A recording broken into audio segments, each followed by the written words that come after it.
Here. Mrs. Roberts. Here. Commissioner Smith. Is here. Mr. Temple is not here. Mr. Tripp. Here. Mr. Chair, you have a quorum. Thank you, Mikey. Good morning, everyone, and thank you for making it out. Am I on? I guess I'm on. Great. Thank you for making it out early. We want to get started to get through and have enough time to have a meaningful budget conversation.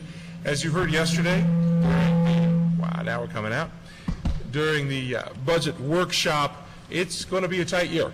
We understand that it's going to be a tight year, so much of what you're going to look at today and much of what we'll be discussing today is essentially the same items we discussed last year, with an effort to get a little bit of incremental funding over and above in some focus areas that we have set as priorities. Again, as you heard yesterday, the core priorities for our E&G core budget are student success to meet state needs, efficiencies gained through our shared systems, and campus infrastructure resources. That's the incremental money that we're going to be going for. Essentially, the rest of this budget is much of the same as it was in last year's budget.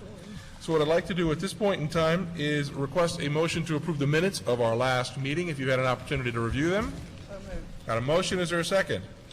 Second. Any comments, thoughts, objections? All in favor, please say aye.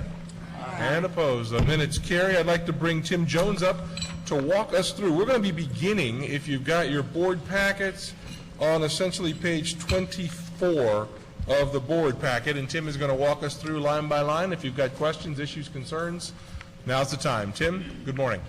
Good morning, and thank you very much. And I do have some good news this You're morning. not on, Tim. He'll get it. He's going to get it. Is it on now? Yes. Okay. Good morning. I do have some we will not have a PowerPoint presentation because I know you're probably tired of that after yesterday. So we will just walk through the budget materials that are in your packet, and we'll start on page 24 as Governor Perez indicated. What you have is a summary of the E&G core budget, and I'll walk you through this briefly, but before I do, I just want to remind the committee that, state statute does require us to present a needs-based budget.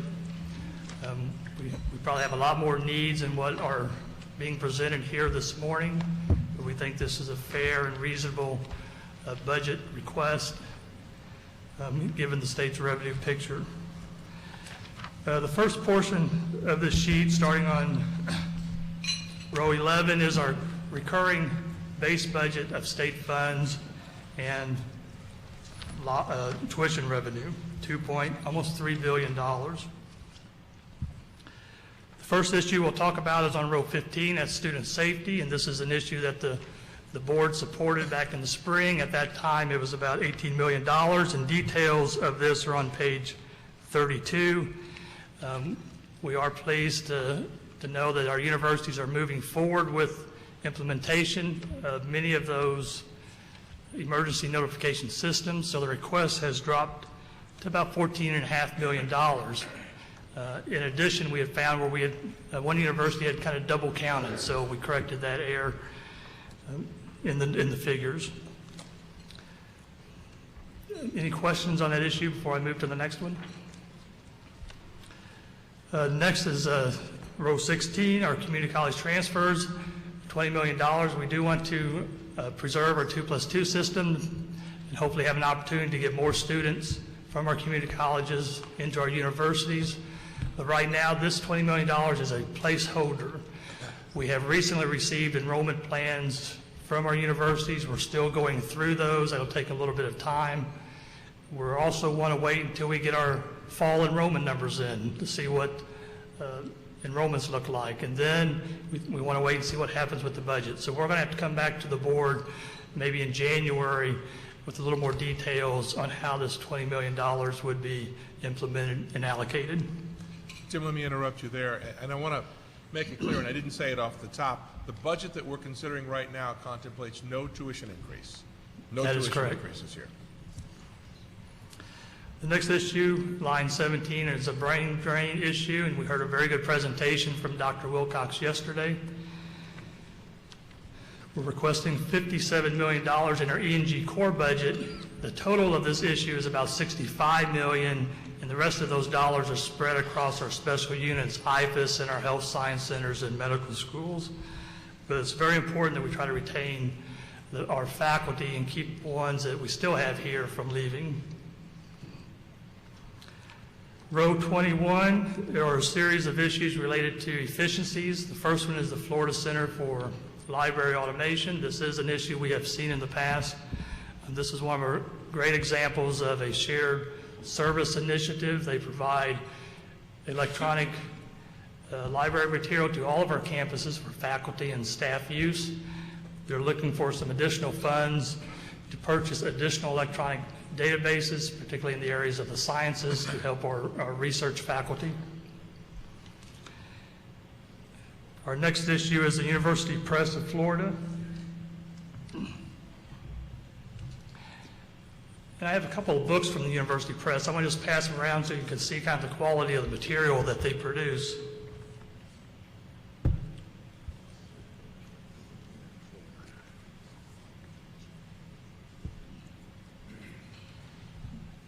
But they provide a great service to our universities, our citizens in Florida, and even faculty outside of Florida by publishing books and materials.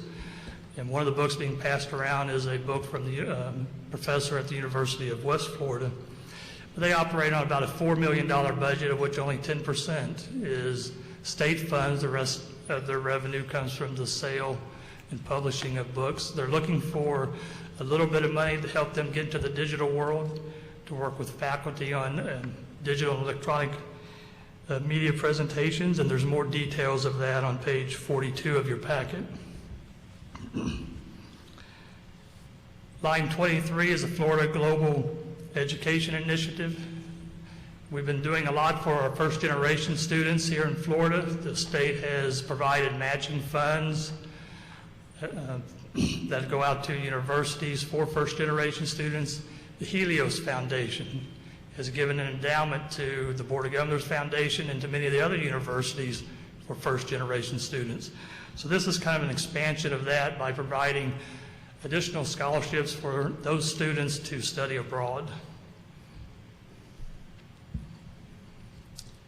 Any questions on those issues before I move on? On the Helios, is this money then matching kind of money, or is this just supplemental money, or are we getting leverage on the $1 million too? This would not be matching money because it is state funds that would be for scholarships for those students. But So so it- Helios isn't adding to that one. No, ma'am. And then on the library automation question, with the collective leverage we get, and we had a great discussion about leveraging those resources yesterday in the budget workshop, do the institutions then also, I assume, purchase a number of publications or things individually as well? I mean, is there more collective pooling even on the individual budgets that makes sense through that, or does it all have to come that goes in that pot from the state pot? Well, FCLA saves about 50% of the cost on their being able to purchase things in bulk. And then Dr. Abel is very knowledgeable about that. Maybe he wants to speak to how they handle that on their campus. Each university adds a few items, Okay. but again, if we could pool more, not every university wants every item, but if we could pool the rest of it, even half that amount of request would have a huge impact. I mean, for $10 a student across the state, we could have 100% of electronic resources available. And yet we have not been able to push that one through. Always baffled me,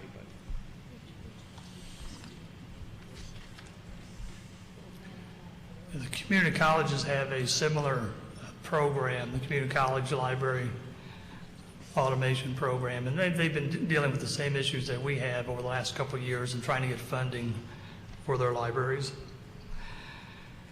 Now we're going to move on to a series of what we're calling campus infrastructure issues.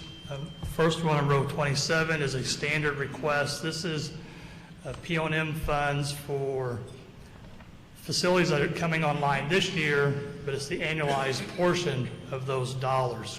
Some of the facilities only come on maybe middle of the year, so you only get 6 months of funding this year, so this would request the other 6 months of funding for 2009-10.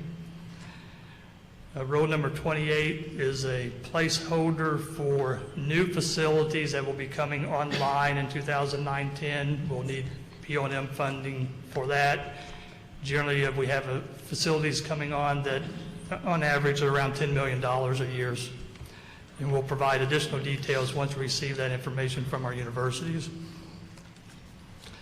Row 29 is an item that was adopted by the Facilities Committee and the full board at the June meeting. And this was a recommendation that came out of the Facilities Task Force to try to get base funding for our existing facilities. The state has been very good at providing funding for new facilities, but we've been lacking in getting additional funds for existing facilities to pay for those increased costs in utilities, increased costs in maintenance and supplies. So there's two components to that issue. There's a component dealing with utilities, and there's a component dealing with operations and maintenance. Those are outlined on page 48 of your packet. Universities have been notified by their local utility providers that utilities are increasing over 20% this fiscal year. That's costs that universities will have to absorb. Hopefully they can make other efficiencies to maybe try to cut down on usage, but still the costs from the utility companies will be going up. This is similar to an issue that happened a couple of years ago. We went to the legislature along with the community colleges and pled our case about the increased utilities, and they did provide us with $20 million in recurring funds. So this issue is a total of $37 million split between the E&G core budget here and the special units. There's about $30 million in requests for additional utilities and $7 million for operations and maintenance. Number 30 is a request for New College of Florida. This is the final year of a 3-year plan that would provide them with some funds for some academic and administrative infrastructure issues. This was in our budget for 2008-09. Of course, it was not able to be funded, so we're asking for it for next year. Line 31 is a land grant matching program that FAMU has requested. They're trying to maximize dollars to receive funding from the feds for extension type programs. Line 32 is a Florida Gulf Coast issue. This was $1.5 million that was provided to Florida Gulf Coast in 2007-08. It was non-recurring dollars for them to hire additional faculty to keep up with the student growth on their campus. And they need these dollars again as recurring funds. Number 33 is a contractual obligation between the University of Central Florida and Burnham. This is an agreement that was reached with UCF, the governor's office in Burnham when Burnham relocated to Florida a couple years ago. They're in the process of hiring faculty and working on an agreement with them, and the cost of that is $1.25 million. Row 34 is some base operating funds from lottery. This year, the university received $65 million in additional lottery funds. We know now that after the lottery estimating conference a month ago, those lottery funds won't materialize. So even the recurring dollars we got won't come about. We don't know how much that's going to impact us in total. But we did receive supposedly some non-recurring funds, and this is a request that they replace those non-recurring lottery dollars. Number 35 is the Student Financial Assistance Funds. We have about $20 million as a direct appropriation to the universities for student financial aid, of which 71% of that goes towards need-based students.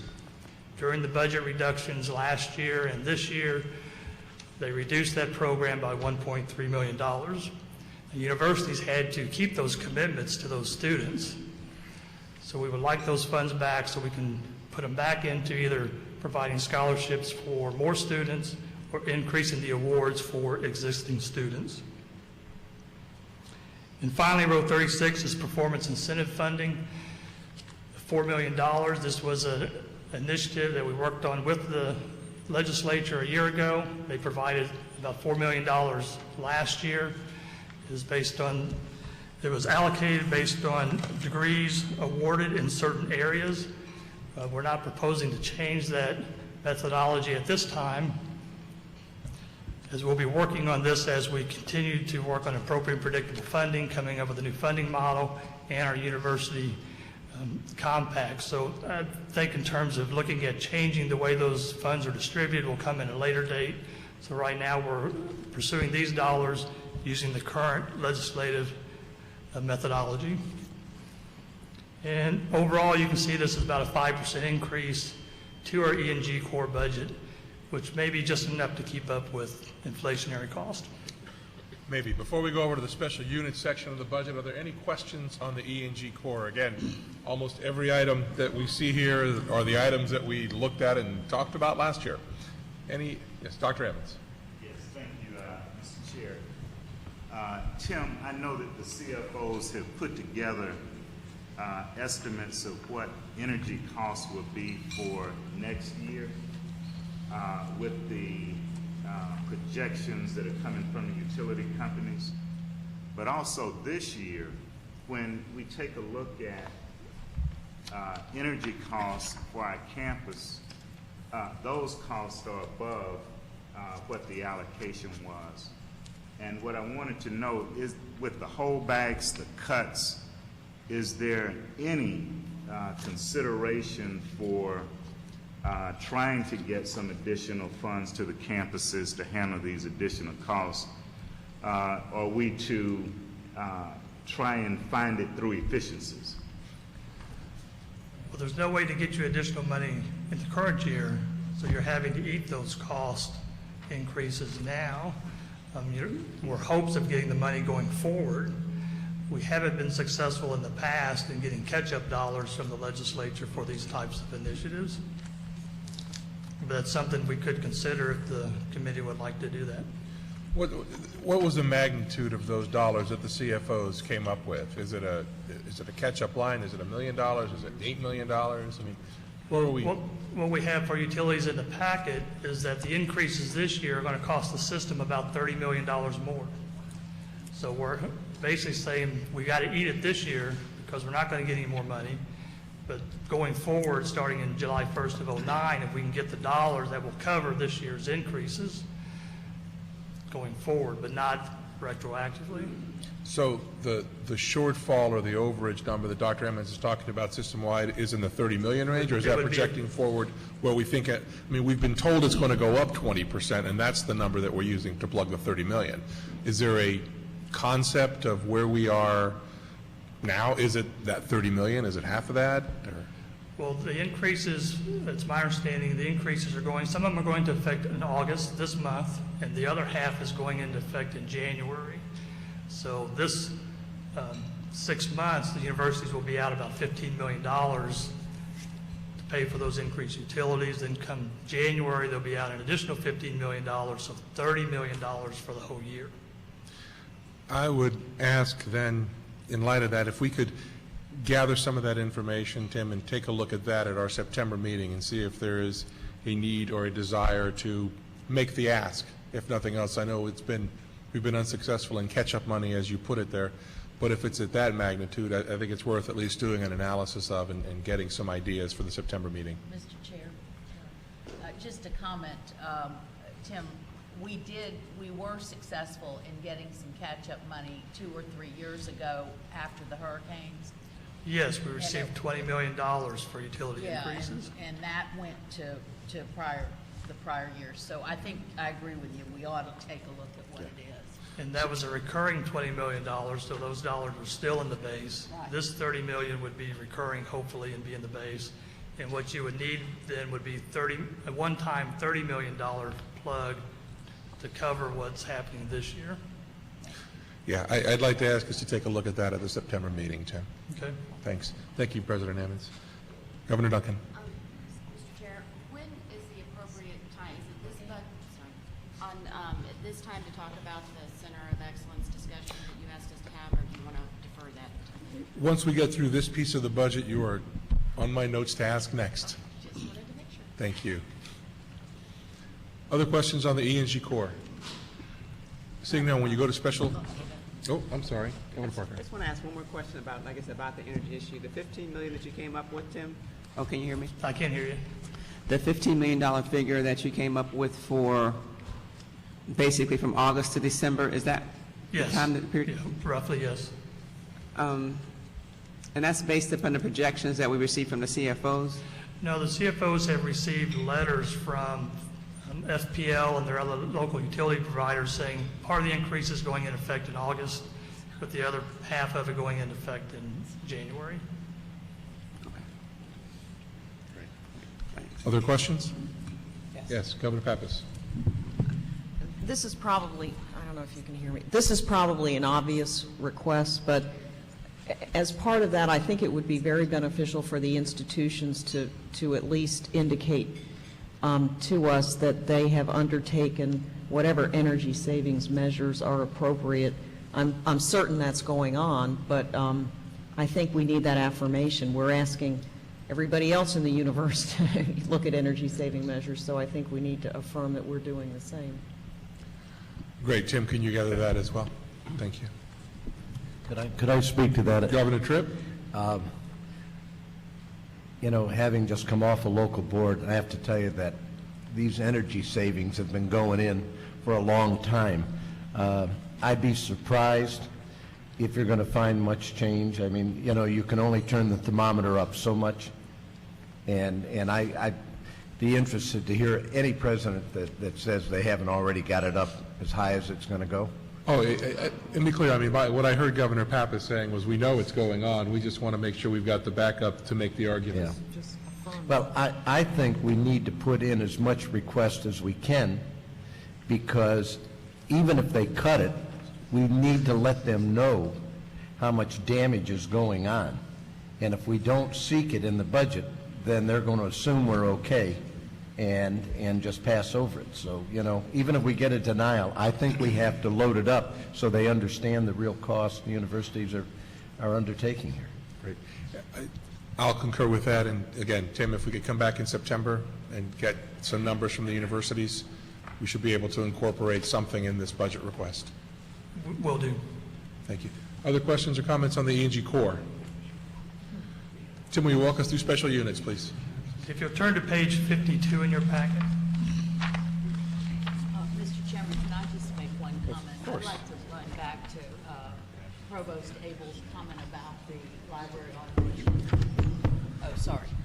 Provost Abel's comment about the library automation. I think we should do a little work to understand that. I mean, and then decide whether it's something we'd like to pursue.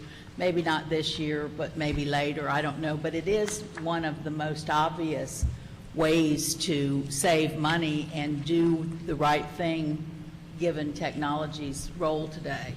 Madam Chair, I sat in the workshop presentation, and shared services was a very constant theme, and there seems to be a great appetite for it. So to the extent we could actually talk about putting together a group to look at libraries and other areas that it might be worthwhile, I'd be enthusiastically supportive of your actions there. I think that would be hugely important. Okay, well, I'm interested in doing that beyond libraries, too. I think that one's a little bit different, though, since you already have an infrastructure for it.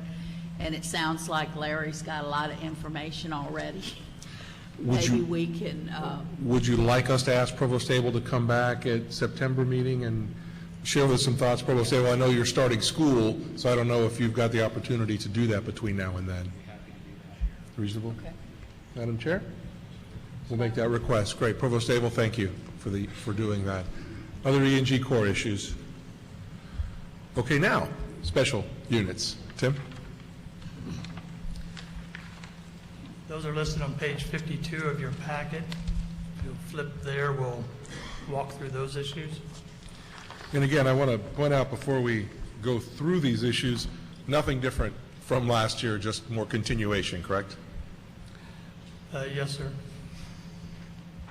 Well, I take that back. There is one issue that's distance learning related. We had a similar issue last year, but we'll talk about that in just a moment. On row 3 shows the recurring base for each of our special units, IFAS, the health science centers, our med schools, and special initiatives of the state.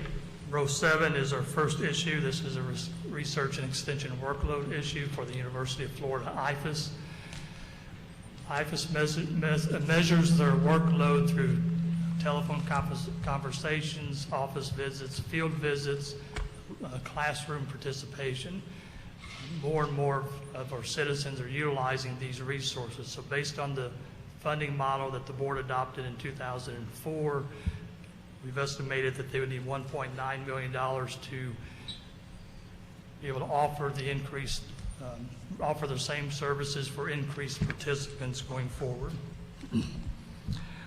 Row 8, P&M for phased-in facilities. This is a carryover issue from our E&G core budget. University of Florida Health Science Center received some P&M dollars this year for some new facilities coming online. This would be the annualized portion of that request. Row 9, the P&M base adjustment. This is part of the $37 million to cover utilities and O&M costs in the special units. The reason you don't see numbers maybe in USF Health Science Center or FSU Med School is because they budget those dollars at the main campus versus their special unit. Row 10 is the brain drain issue for the special units. Row 11, 12 are the medical school base funding issues for UF and USF colleges of medicine. This is an issue that was adopted by the board to try to get the base funding support for our 2 existing colleges of medicine up. The legislature on row 12 partially funded our first year request. They provided $4.5 million to UF, $1.7 million to USF. So we're asking for the difference between our request and their appropriation, whereas row 11 is the full request for year 2 of that initiative. I do want to mention that OPAGA has been doing a review of this issue along with other medical education initiatives. They issued a report a couple of months ago.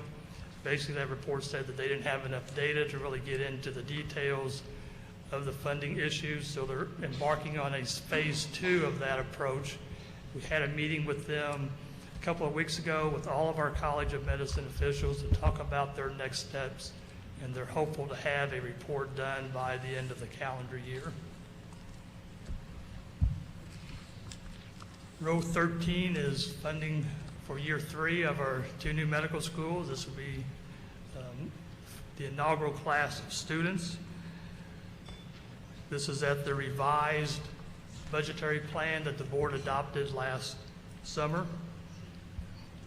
Row 14 is the request for the unfunded year 2 portion of the budget.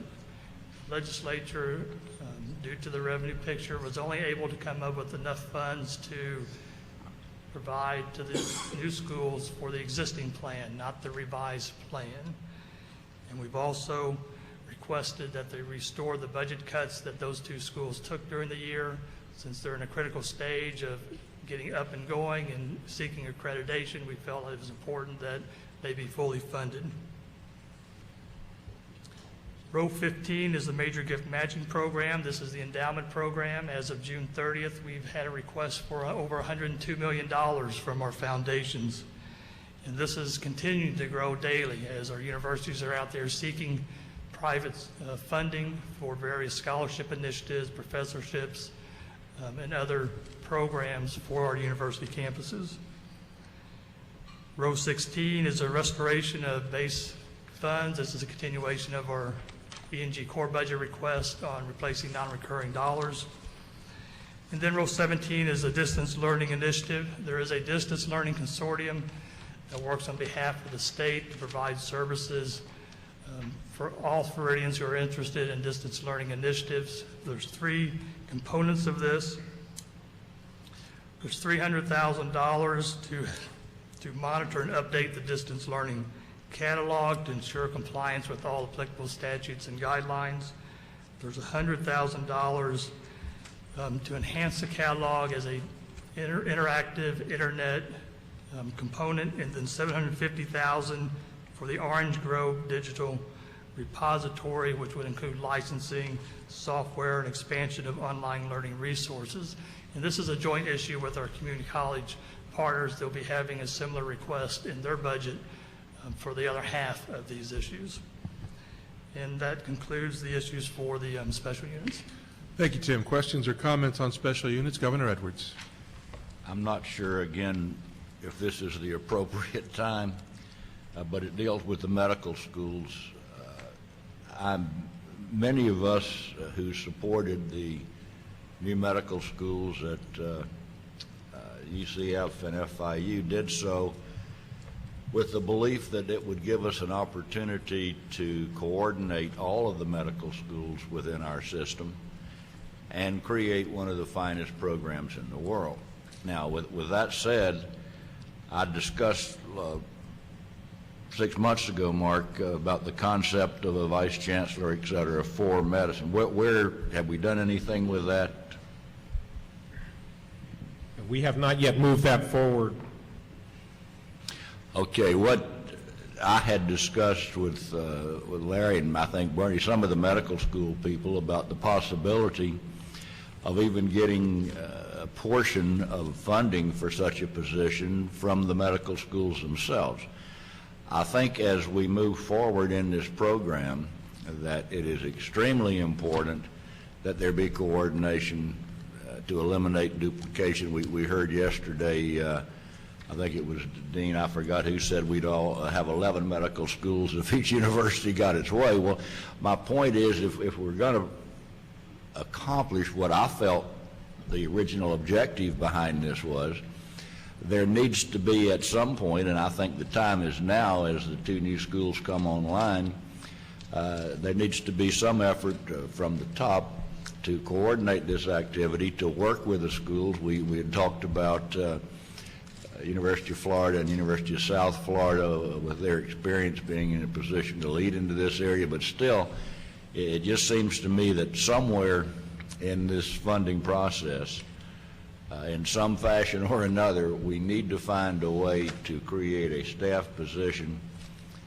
who would be responsible for working with the medical schools to make sure we do not have duplication, that they're helping each other whenever they can. And again, my very brief unofficial comments with representatives from the universities that do have the medical schools, they seem to be in support of this concept. So I don't know where we do it or how we do it or when we do it, but I think it's essential that we do that and that we do it soon. Governor Edwards, I know we've had the medical schools meet on at least one occasion, or on a couple of occasions, to try to find some synergies. Are those meetings ongoing, Chancellor or Tim? Or? I'm sorry, could you repeat that? We have the deans of the medical schools and the administrator meeting now on a, I guess, repeated basis.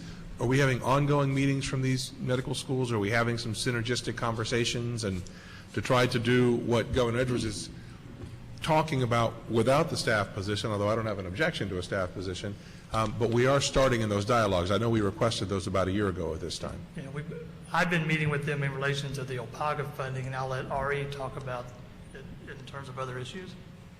Mr. Chairman, the deans of the medical schools of the state university system are extremely collegial. They meet on a regular basis, if not by teleconference, face-to-face. There are 2 or 3 plates that are spinning in the air that are especially of interest to them. One is the OPAGA report, which is on funding. Of course, they're keenly interested in that notion. They track the legislative budget request. Probably the most important and unknown to you venue of their interest right now is that in statute last year, the Department of Health was charged with creating a statewide strategic plan for physician workforce. One component of that strategic plan of 3 is focused directly onto the medical schools in 2 prongs. One is creating a sufficient core of available and qualified students to come into the medical schools given expanded funding and expanded enrollments. And the other is to maintain the quality of the medical schools. In that regard, I've been working with the Department of Health, and as a matter of fact, I chair that piece of the strategic plan for the Department of Health. Therefore, we meet regularly with the deans, and they've also been collegial in working toward the synergies that we talked about yesterday in terms of collaboration and cost savings. They're working on a library synergy as well. Can they do more? Yes, I think they could always do more, but they're extremely well connected with one another and working on a basis. I'm sure that they would be very available if you wanted to speak with them further at any of your future meetings. Thank you, Dr. Lamont. Chair. Yeah, Chancellor? Governor Edwards, as you can see, there is a lot going on. I know there's a lot of interest in creating this position, and that's in part why Governor McDevitt did create a subcommittee on medical education, and she's going to talk about that in a little bit. But I think the subcommittee on medical education is going to deal with that, and I'd like to think we could have a resolution and go forward in a couple of months on that. Part of the challenge for all of us, I think, is the budget cut context where everybody's trying to be more efficient, and I know you've asked us to be more efficient in our offices, and so we haven't been that anxious to, if you will, create new positions. Having said that, clearly this medical education initiative is a huge economic development opportunity for the state of Florida. We have a huge investment in medical education. It's going to grow, and it is mission critical for us and for the state. So that's in part why we created a subcommittee. I like to think in about 2 to 3 months we'll bring back something concrete for you. Thank you, Chancellor. President Major. Thank you. I'd just like to speak in support of the concept that Governor Edwards is talking about. We have just begun to deal with the real issues of the 5 medical schools in our state. The APAGA study has broken down several times over the lack of a common database. It reminds me of the water management districts. We're all going somewhat in our own way, and before we get too far down the road, it's going to be really important that we have a common base so we can compare apples to apples and oranges to oranges. The structure I leave to the board to figure out, and I do think the medical schools have it in their own interest to make this work. So even if we had to provide some of the resources to make it happen, I think it would be in the best interest of the state to try to pull this thing together before we get 2 new medical schools, 3, however many you want to say we've got coming online, doing their own thing in the way that they want. It's going to be even more difficult to articulate between the different schools. So I think it's time to take a look at this, even though I realize the resource constraints we have. If we don't, the road will, the horses are out of the barn almost already. Thank you, Mr. President. Other comments or thoughts on the special units portion of the budget? Great. Seeing none, let me ask Governor Duncan now, as you pointed out earlier, we had asked at our last meeting for you to take a look at the Centers of Excellence component and determine whether or not and to what extent we should make an additional request for Centers of Excellence in this budget request. Thank you, Chair Perez. We did have a conference call of the a group of board members. I believe we actually invited in this transition between committee structures all of the board members who were interested to participate, and we had pretty good participation and dialogue with the group that was on the call, reviewing at Chair McDevitt's request, I think very valid point of, are we really getting the bang for the buck and the return on investment on the existing Centers of Excellence? And we had a brief review of those centers, and I think the resounding response was yes, we're meeting the goals and expectations, if not exceeding them, on what we've invested to date on our existing centers, that this is a great program. We had noted that there was a little lack of correlation between our legislative budget requests and the actual funding that we get on the Centers of Excellence. But as a general rule, the legislature is very interested in this program. They like what we're doing. They like the results we're getting.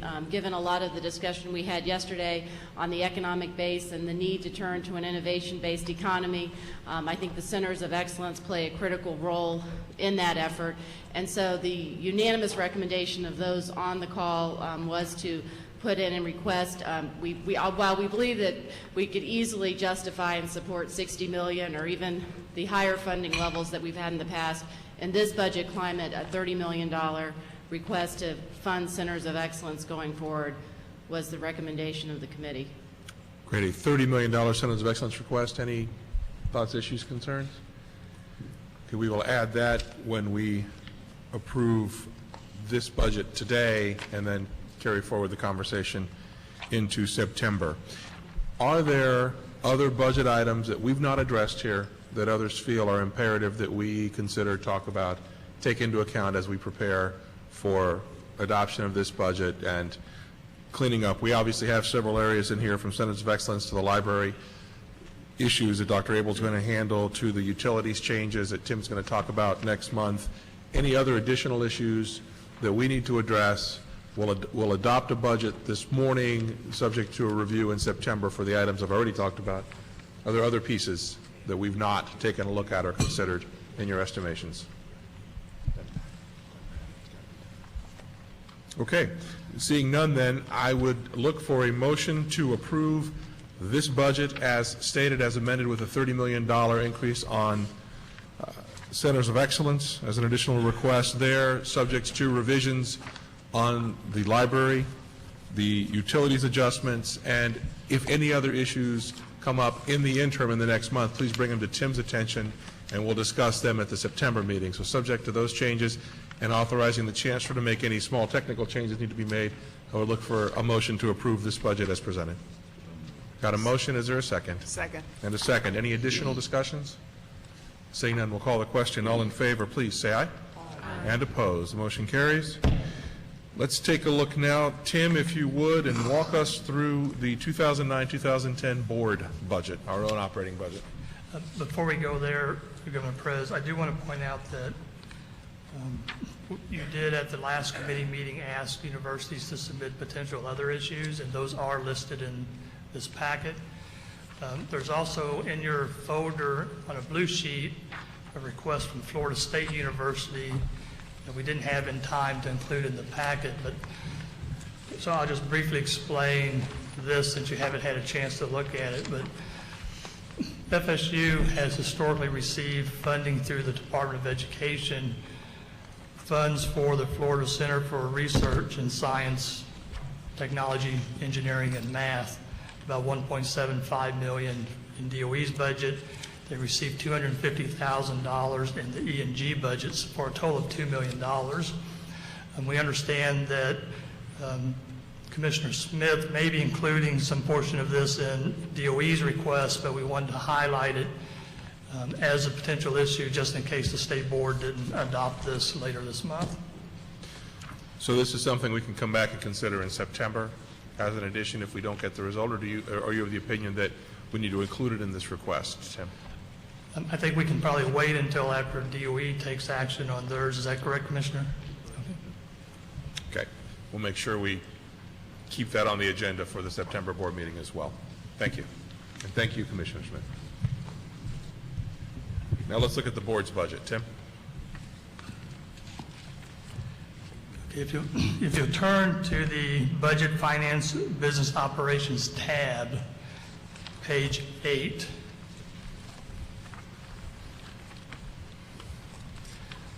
this is information regarding the board's general office budget request.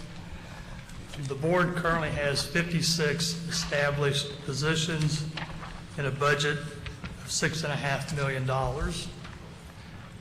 We are down 9 positions and almost $1 million over the last year due to budget cuts.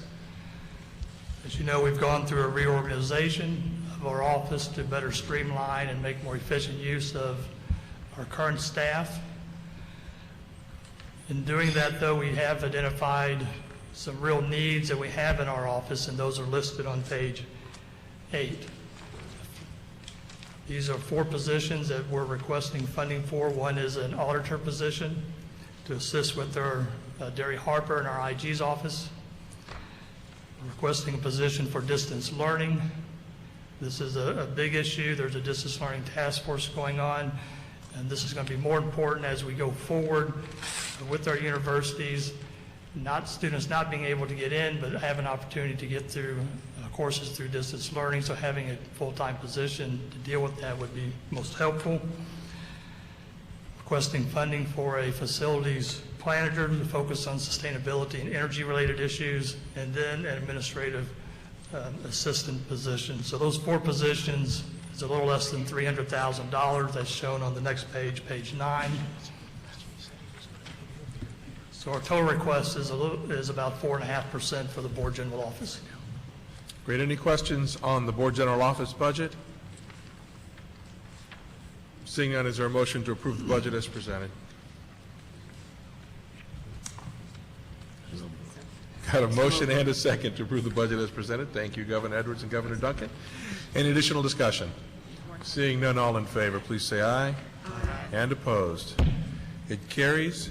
We'll move to agenda item 5. I want to point out this is our approval of notice to amend the following regulations. This is another reading of it, if you will. We will amend these regulations at the September meeting. This is just to put them on public comment. Tim? Thank you. We have a series of regulations dealing with tuition and fees and waivers. These regulations have not been updated in about 10 years. Since the Board of Regents was in existence. We started the process last fall of updating these. We've had conference calls with our budget officers, our CAFA representatives. They've included other university officials, our controllers, our registrars, and so forth. We recently, and so this started in November. We continued this over the several months. We went back out to our representatives again in June and July asking for additional comments. So we believe we have updated these to meet current practice, current statute. So there may still be some technical tweaks as we go forward, as with any revision of the regulation. There's always a little bit of wordsmithing that can be done here and there. But we feel pretty good about the shape that these regulations are in. And we'll start on page 10, which is Regulation 7.001, tuition and associated fees.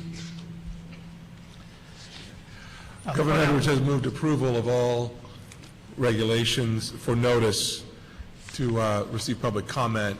Feels that we can have more in-depth conversations after the public comment period at the September meeting. Second. Governor Duncan seconds the motion. Is there any discussion? Seeing none, all in favor, please say aye. Aye. And approved. We were all briefed, Tim. Sorry to cut your presentation short. I do want to recognize we do have Andy Rusnak from the Department of Military Affairs. He had showed up in case there were any questions regarding the National Guard regulations. Well, and I want you to go to the repeal portion and then the National Guard portion as well in case there are any questions.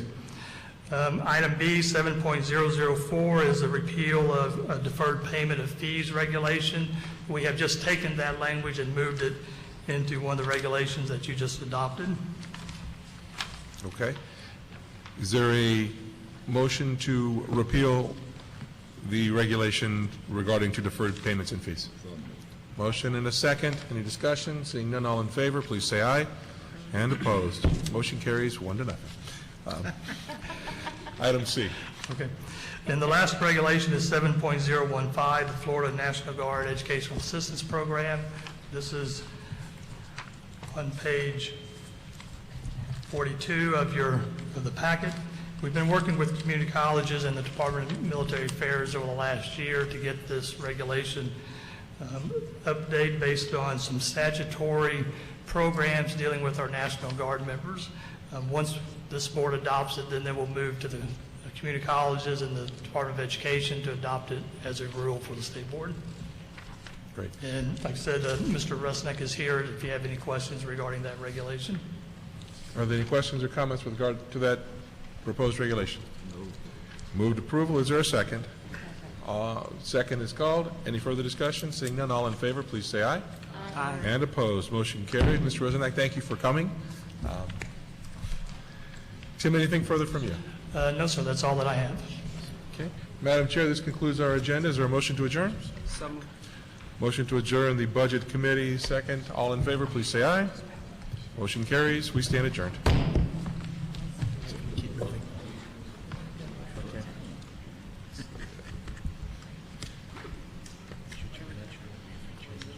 We are going to reorder the committees, and we're going to go right into facilities right now, and then we'll do audit and compliance right after that. Mike, you want to call the roll for the Facilities Committee, please?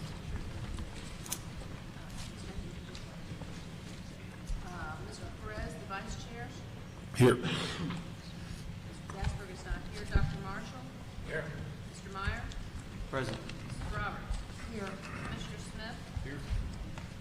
Dr. Solano. Here. And Mr. Temple is not present. Madam Chair, you have sworn. Thank you very much. We have several items that we want to go ahead and address in our Facilities Committee. And I'd just like to note that we do have a new vice chair, who is Governor Perez. Thank you, Madam Chair. And what we're going to do, I think at the suggestion of the chair, we're actually going to rearrange the agenda for today. We're actually going to start with item number 5, which is Florida's economy, university construction, capital markets, and PICO outlook. It seems that it does make a lot of sense for us to get that information prior to actually dealing with the action items, which are labeled number 2, 3, and 4. So, Chris, you want to come to the podium with Dr. Shepard, and we can move forward. Yes, good morning, and I'm very pleased to be here this morning, and I'm pleased to make this presentation. With me today to co-present is Dr. Joe Shepard. He's the Vice President for Administrative Services at Florida Gulf Coast University. He has been in that role since 2003. He has a doctorate in public administration from Florida International University. While at Gulf Coast University, he's helped create the offices of student housing and residential life, student health and life, financial aid, and several others as Florida Gulf Coast was initiated. And he's very knowledgeable on public financial markets. I've learned that from our debt approval process. As you well know, Florida Gulf Coast has been in a very much of a growth mode, and our board has approved many bond issues for Florida Gulf Coast. So he'll be up in just a moment to make some remarks, and he has some on-the-ground knowledge of how the recent downturn in Florida's market has affected university construction. There's some good news and there's some bad news on that, so we'll cover both of those aspects of it. What I'd like to do first, and I very much hope that this can be an interactive presentation, as I know we have many members of the board and of course the university presidents who are very knowledgeable in financial markets, real estate, construction, and those things. So I would very much welcome any comments. There is no action in this presentation. This is just to give the members of the committee and the board a sense of how Florida's economy is affecting university construction.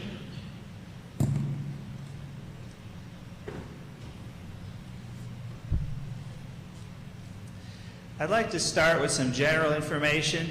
This is provided from Fishkin and Associates, which is an economic consulting firm. It's Florida-based. This was presented to the facilities planners last month, so it's very current information. There's some areas where this is different than the presentation we heard yesterday. I think with any profession, especially economics, each expert is going to have a different opinion. No one can predict the future, so you can certainly go to their website to find what's their rationale, what's their methodology for these conclusions. I'm not going to be going into in depth, but this is just one perspective on the situation. And much of this we've heard before. Florida is right now has a very weak market, and let me go to my notes. And what we're seeing now as a state, other states are now strongly competing with Florida for the retirees, and the boomer demographics, however, Fishkin Associates believes are are going to overpower some of the competition we're finding from other states. And so they predict that we will begin to see stronger growth in 2009 with improving migration, stronger housing, and we'll have a rebound in non-residential construction. And that's primarily as the baby boom generation begins to retire or get second homes in the state of Florida. I thought this was very interesting from the presentation. In my mind, as just the regular person, I think, oh, our migration is coming from up north and maybe some Canadians. This slide gives much more of a picture that it's balanced. So even if one state may be suffering or one country may be suffering, because of the diversity of the migration, we are getting, that helps insure us against, this being a permanent downturn. This was also informative to me. We all know that retirees make up the largest share of migrants as a group. But if you look at it by segment, under 25, 25 to 34, and so on, they are not the largest overall. And most people come to Florida for a better job opportunity. And that just echoes the themes we've heard here and why our university system is so important. Florida is not solely a retirement haven. It's also a state that most people come to because they have better economic opportunities. And I thought this was very just telling information, and again, why what we do is so critical. This was the last slide I'm going to use from Fishkin Associates. What they believe is that historically Florida's population growth has been concentrated along our coastal counties and in the Orlando area. And this originally started with Henry Flagler and the railroads way back in the 20s and the 30s. Today the key is access by air and by car. And what this map is showing is the airports in Florida, and the red line is a 45-minute drive time from those airports. One economic model suggests that the growth in Florida historically and going forward, the significant residential developments are going to occur in these areas. And what I thought was most interesting about this is that the state university system is very well positioned. If this is in fact where the growth is going to occur, we pretty much have a university everywhere there's those red lines. Now again, this is not a position of the Board of Governors. This is just based on one economist viewpoint. But I thought it was very interesting. And with that, I'd like to invite Chris. Dr. Chris. Question. Yes, before you leave this slide, I can't tell, and being a panhandle person, that's Panama City. Oh, I see. They're not considering Pensacola as a coastal? Pensacola, but it's going into Alabama. Is that what it is? Yeah. It seems like we should have a... Well, yeah, they'd like that. Up there in northwest Florida, the westernmost edge of that block is into Baldwin County, Alabama. Okay. We do draw from that area, too. Okay, great. Thanks. Yeah, so we're going into other states. You can see with Tallahassee and with North Florida as well. We're trying to poach as much as we can. I guess I couldn't tell whether that was supposed to be Pensacola or Panama City. That's what kind of threw me out. It's the second one from the Gotcha. Okay. Yeah. Gotcha. Thanks. And if I may, I would like to now invite Dr. Shepard to come up, and he's going to have some specific examples of how this, of on the ground, and then I'll go back to some general information about it as a system level, what I'm seeing from my position as facilities director. Jeff? Thank you, Chris. Good morning to board members and presidents and other guests here. Florida Gulf Coast University, as many of us know, and particularly Governor Edwards knows, was created and signed into law in 1991 and had an impact on the PICO process. And since that point in time, we've built over 2 million square feet. And so we have a little bit of an understanding of new construction, but my colleague in the audience, John Martin, tells me it's a different scene over at New College that has buildings from 1920, and I'm sure the same is true over at University of Florida and Florida State and some of our other institutions. And so I'm going to talk a little bit about that. But one of the things that I want to start off with is what's happening from an economic point of view in terms of construction. and the impact thereof in terms of at least in our segment. Recently, I asked one of our researchers, Dr. Gary Jackson, to run a modeling on the impact of building a $25 million building, 100,000 square feet, which would be about $250 per square foot, both soft and hard cost included, what that does to the economy. The numbers that he reported back is that basically for every dollar that we spend on the PICO side in construction, the state of Florida receives back $3 in terms of the economic benefit. Put it a little differently, that also includes taxation, revenues, and other sorts of revenues that not only is higher education a great investment, so too is the investment of our infrastructure. For example, that type of a building employs per year about 126 people in various trades and throughout that economy that is supporting it. That's just for one $25 million building. So if you multiply that effect out in terms of what we as a system do, it's a tremendous impact on the state of Florida and the economy in a positive way. And it's also a tremendous impact on the state of Florida in terms of revenues received through taxation and so forth. Back to the universities. In the universities, when we decide what sorts of buildings or renovations that we're going to put forward to this board ultimately, we start off with a very rigorous space needs analysis. Many times in the public sector, we will be asked about our utilization rates, and in particularly evenings and weekends. I can tell you, at least at Florida Gulf Coast University, those rates are very high in the sense of how we utilize our buildings, and you'll see that in a chart here coming forward, and you'll see that with the rest of the university system when Chris comes back up. But it begins with this need analysis. We look at not only general education, we look at labs, we look at student space, we look at all the various inventories that we currently have. We take a look at our 5-year enrollment plan.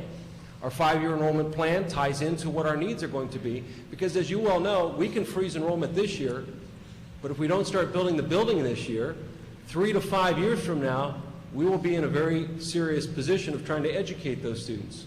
So we have to take into account lag times and make predictions. It goes through a peer review process so that one institution can't simply, as they say, stack the deck in their favor and say, well, we need all this space. No, other universities are invited in to validate. I suppose we take the Ronald Reagan approach. We trust, but we trust each other, but we validate. That being said, it goes through this peer review process, comes up with a list that identifies each of the areas within that institution, whether it be renovation, general education, laboratory, student space, and so forth. After that, that is part of the facilities approach to it. Comments from the academic side in particular, as well as the student affairs side, are taken into effect in terms of what is a priority for that institution. My colleagues who helped out in terms of gathering this data tell me, of course, at the University of Florida, for example, obviously more research intense needs than, for example, at the general education level for Florida Gulf Coast University. For example, our classrooms might be used by multiple colleges, whereas at a more established institution, the desirability on the research side and the needs for the higher-end laboratories of the biosafety laboratories might take a greater priority. The additional piece of it is the infrastructure. Several years ago, under the Board of Regents, it was felt that universities were lagging behind in terms of the deferred maintenance. And so at that point in time, it was positioned that with the legislature, infrastructure should be the #1 priority on the PICO list. That has held true, and again, Chris will talk a little bit more about that, until a couple of years ago, where continuing projects are now the #1, followed by the infrastructure needs.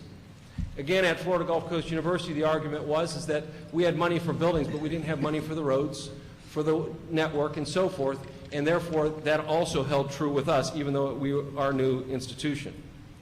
There is a formula for renovations and so forth that universities do receive. It does have an age component to it that ties into how old a building is, etc. That's taken into consideration. Then after all of that, new projects and other sorts of things occur. There's one other piece that deals with the PICO side. That piece has to do with the Curtelis Matching Gift Program, whereupon a donor gives, for every dollar they give, it's matched by the state at an additional dollar, building that particular needed academic or academic space. That can be taken out of several sources of funding. One is the PICO money, two is direct appropriation.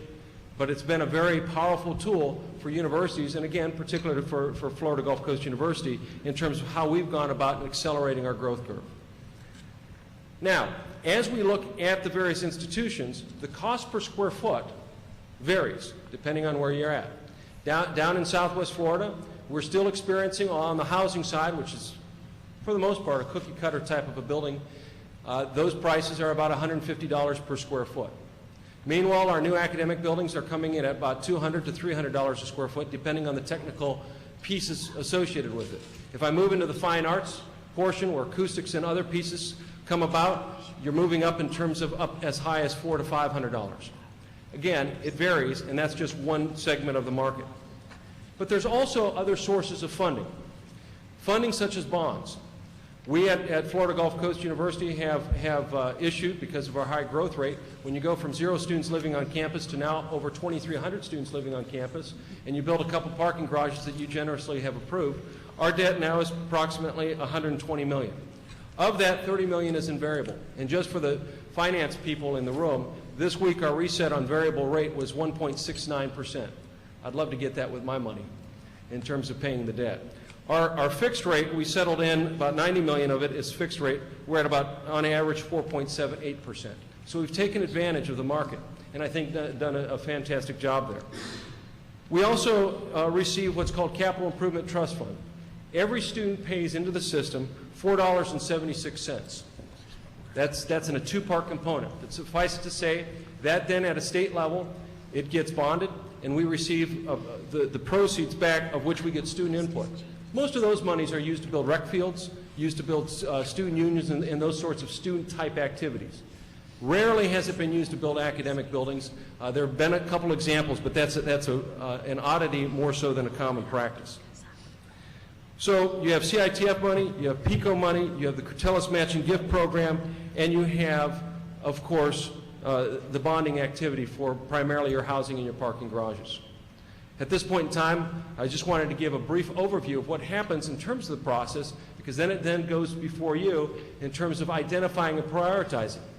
One of the issues is dealing with limited resources. The board staff, and Chris again will talk more about that process, takes that into account and prioritizes it from a system perspective. Unfortunately, there's not enough money for every single project, and as our buildings grow in size, so too do the demands upon the resources available.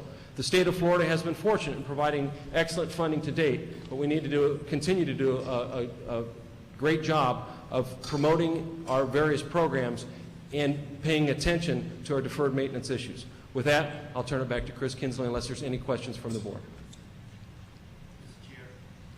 Joe, it might be instructive if you could tell us what our bond rating is currently, because we anticipate it's probably going to improve. Yeah. Many institutions, ourselves included, do go through the Standard & Poor's, Moody's, Fitch's process of a bond rating. We're quite pleased at FGCU that our bond rating for our housing is an A by an A minus, and our parking is at an A. It's interesting on the bonding, they look at the parking fees more like they look at a taxation general obligation type, and so therefore that's the uptick. Whereas our housing at the moment, of course, is voluntary, and so that's why the downtick. However, to give you back to our numbers, we are trading consistently. I just took a look at at the BMA index. Last week we paid 195. I mentioned this week we paid 169, actually 157 on Lehman's, and the BMA last week reset at 2.24, which is a rating typically for a AAA note. So we are enhanced, but only to the AA rating, not to the AAA rating on our variable rate. And then on the fixed rate, we have insurance on those. Thank you. Other questions? Dr. Shepard, I just was curious, as you were speaking, it reminded me of the traditional argument about bricks and mortar, and that we're more focused on bricks and mortar than we are on educating students. And I just would be curious about how you approach that, given that it's clear that you have a limited number of facilities on one hand, and you're in an environment with the potential for rapid enrollment growth. So is there a one-to-one relationship, space students? How do you approach that from a planning perspective? Excellent question. In terms of the planning process, that takes into the space utilization piece of it, whereupon we take a look at both present and future enrollments in terms of our projections. From that process, it dictates how many square feet we need for the classroom. It also talks about how many square feet we need for the faculty offices, how many square feet we need for student union, for student activities, student support services. All of those variables go through this rather rigorous process that involves existing inventory, projection into the future inventory, and a percentage about our utilization. Because as you know, the issue of utilization is also an important one in terms of how we're utilizing our buildings to educate those students. Now, coupled with that, at least at Gulf Coast University, is the issue of technology. And technology is not a PICO portion of the funding. But technology is more and more being used by many of our institutions for distance education. In fact, when we were first formed, and I again look over to Governor Edwards because he'll recall this, one of our desirabilities was become more technologically enhanced through distance education, more so than the bricks and mortar. So in our infrastructure, we do have that built in, and I think that's part of the reason why we can create greater efficiencies in terms of the building. Other questions? Thank you very much. Chris? Secretary Shepherd.